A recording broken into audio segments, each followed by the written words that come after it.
तीसरा चक्र है मणिपुर चक्र।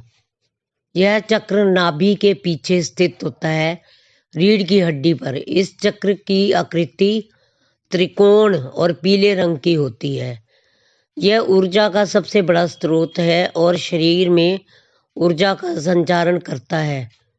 अग्नि तत्व को नियंत्रित करता है। यह राजसिक गुणों से संपन्न 10 पंखुड़ियों वाला चक्र है। मन या शरीर पर पड़ने वाला प्रभाव मणिपुर चक्र पर पड़ता है। चौथा है अनाहत चक्र।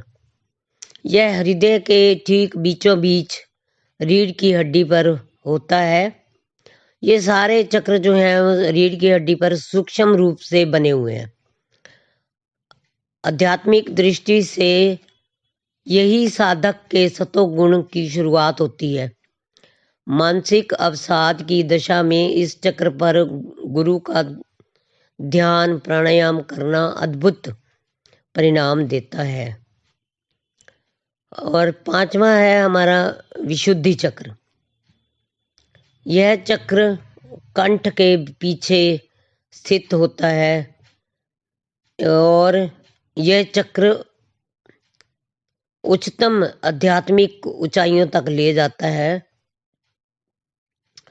इससे अनुभूतियां भी होती हैं, बहुत सारी सिद्धियां मिलती हैं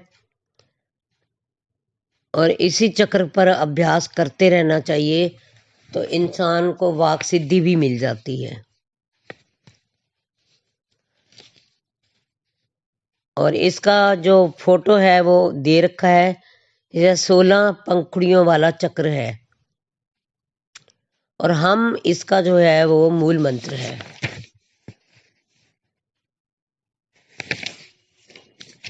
अगला चक्र है हमारा आज्ञा चक्र।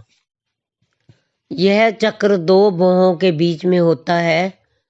2 पंखुड़ियों वाला चक्र।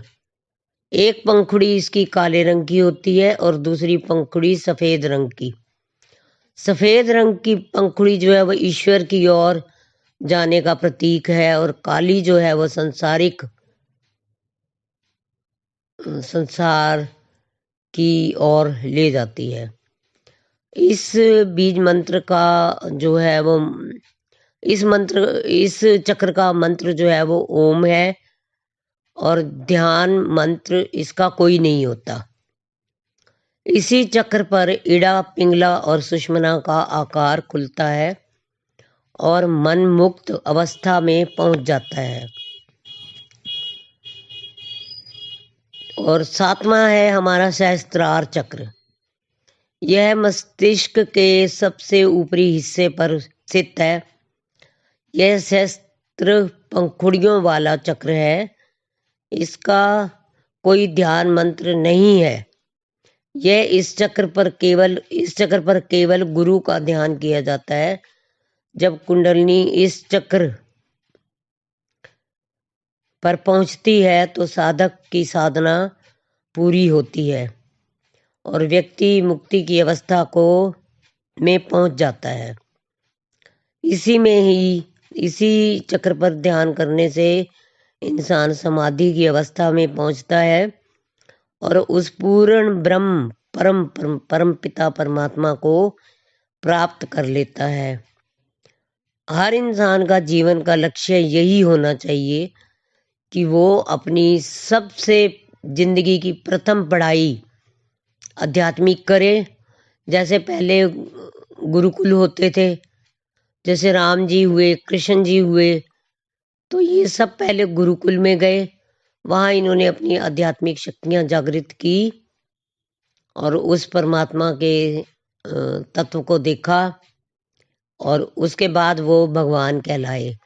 हर इंसान भगवान बन सकता है बशर्ते वो अपना समय आध्यात्मिकता की ओर व्यतीत करे, अपने इन भगवान का जो है वो ध्यान करे और अपनी उस आध्यात्मिक ऊंचाई तक पहुँचे।